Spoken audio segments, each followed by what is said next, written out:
Hello, everyone, and welcome back to another episode of Neurodiverse and Wrestling Assess. I'm your host, John Arroyo. And oh boy, night 2 of WrestleMania just kicked it out of the park. We had amazing matches, couple surprises, and a main event twist that was pretty shocking. Let's get straight into it.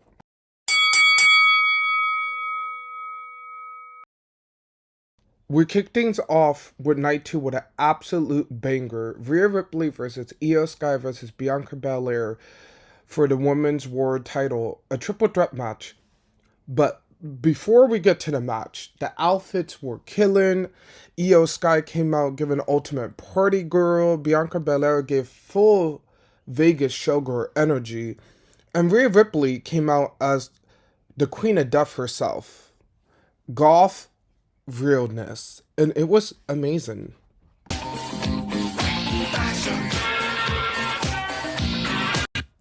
The match was a showcase of everything that we love: athleticism, chaos, and storytelling. IYO SKY flipping like her life is in the sky. Bianca Belair using her power to manhandle both competitors.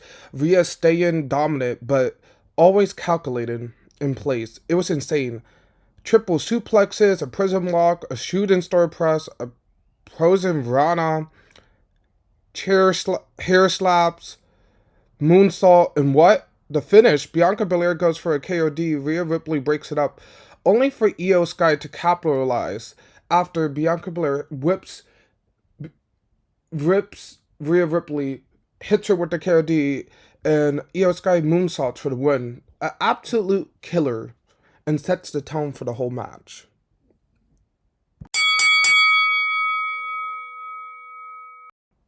Next, we got a Mania match that took it to a whole new level.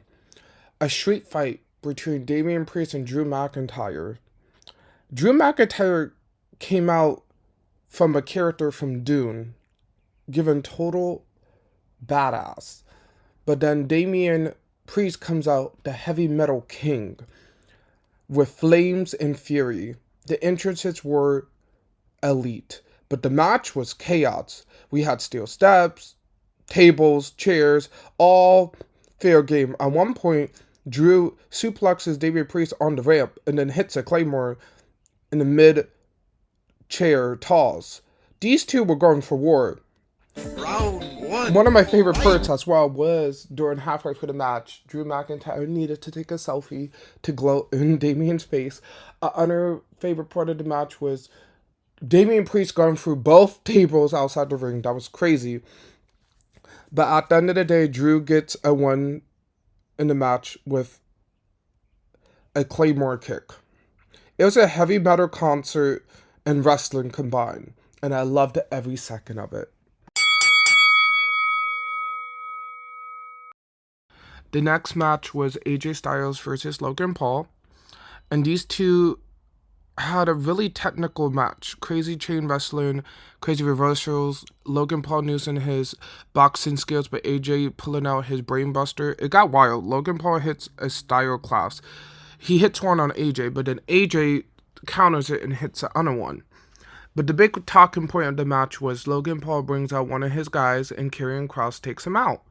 During the match, Karrion keeps telling AJ to use the brass knuckles, but then AJ beats up Kross, go back in the ring, and Logan Paul uses it for his advantage for the win. I can feel like this rivalry is brewing, but I feel like AJ Styles is going to turn heel, and it was a pretty good match. Then we got the Fatal 4-Way match for the Intercontinental Title. It was Dominik Mysterio, Finn Balor, Penta versus Bron Breakker. I didn't know what to expect, but they blew it out of the park. Penta brought the Lucha Flair. Dominik Mysterio brought his evil mind games. Finn Balor came with his expertise in wrestling. And Bron Breakker just knew strength to annihilate everyone. So we start the match with Finn and Dominik talking about, we should not beat each other up. We should beat up Penta and Bron. So that's what they do.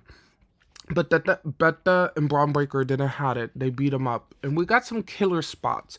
From Bron Breakker hitting a double German on Penta and Finn. That was crazy. To Penta hitting a double knees to Finn and Dominik. To Dominik Mysterio, halfway through the match, turning on Finn Balor. Hitting him with the 619. To then Penta taking both of them out so Penta and Breaker can have a one-on-one.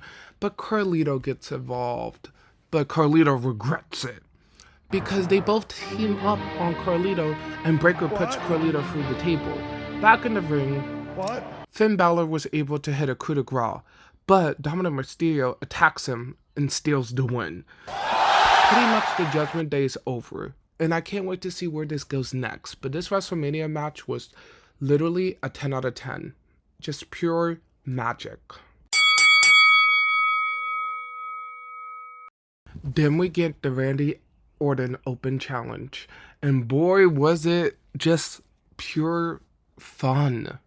Randy Orton comes out saying he wants a competitor, and it was silent for like almost a minute, and out of nowhere we hear, Say his name and he appears.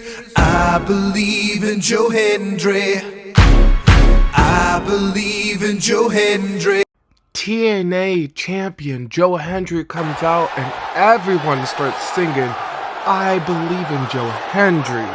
The most iconic moment this Mania.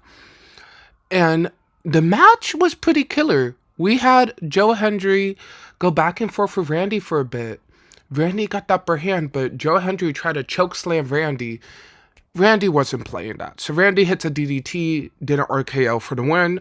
But after the match, Randy gives Joe Hendry his flowers, saying thank you for having this match with me, but then RKOs him. It was pure gold, and I can't wait to see where this goes. Is Randy Orton gonna go fight for the TNA champion?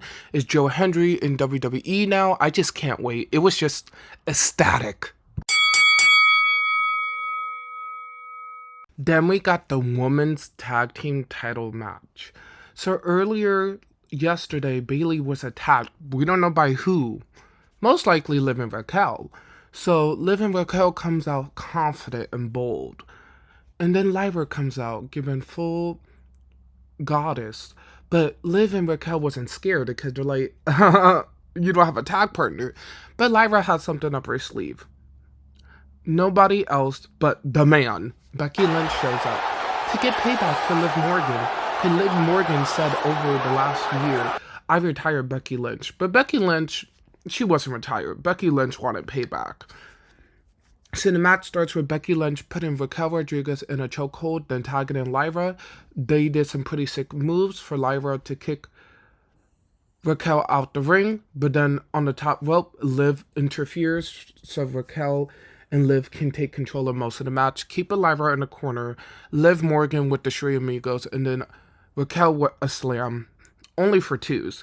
But then Becky Lynch gets the hot tag, and ooh, Becky Lynch was mad. She went straight for Liv, and then she attacks Raquel, and then she hits a Perna Corona on Raquel, and just a straight up brawl, which leads Becky to hit the disarmor on Liv, but Raquel looks like that's my homegirl, so she knocks out Becky.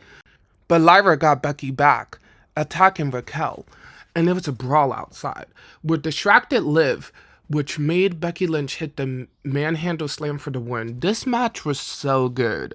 I can't wait for Becky Lynch return. Like, that was so good. And this is going to be multiple outcomes. Is this a part of the Judgment Day breaking up? Is Liv and Raquel going to break up? Is Becky going to turn on Lyra for the Intercontinental Championship? And where did Bayley play a place in this? This was just so good storytelling, and we can tell that the women's division is going to get way more bigger with Becky Lynch coming back. Now on to our main event. The match was for the ages. John Cena came out with zero flash, no entrance, no pyro, just his presence and aura. Then Cody Rhodes come out with bike riders and wearing a gold skull, like a final boss he is. The match was pure storytelling. From chain wrestling, power moves, mind games, John Cena laughing in Cody's face, Cody getting frustrated. to multiple AAs and Cody cutters. A top rope AA and a top rope cutter, but both men didn't want to give up. And then out of nowhere, Travis Scott comes in. What? And he helps John Cena. But Cody Rhodes takes him out. John Cena hits his submission, but Cody Rhodes kicks out of it. But doing that knocks out the referee. So John Cena's able to take off the ring posts and beat Cody Rhodes with it. After that, John Cena tries to bring the championship in, but Cody takes it away, and John Cena begs him not to hit him. Cody Rhodes is conflicted by that. Well, John Cena's playing the mind game. He low blows him and then hits the AA for the win. It was a pretty good storyline, and I love how we got that mindset of John Cena. I can mess with Cody's head, and he got in his head for the win. But that's pretty much WrestleMania. It was static, from surprising returns to debuts to amazing outcomes that nobody expected. It's a great time to be a wrestling fan, and I cannot wait to see what happens next. Please like, comment, and subscribe, and stay tuned for all wrestling updates here. And I'll see you guys next time.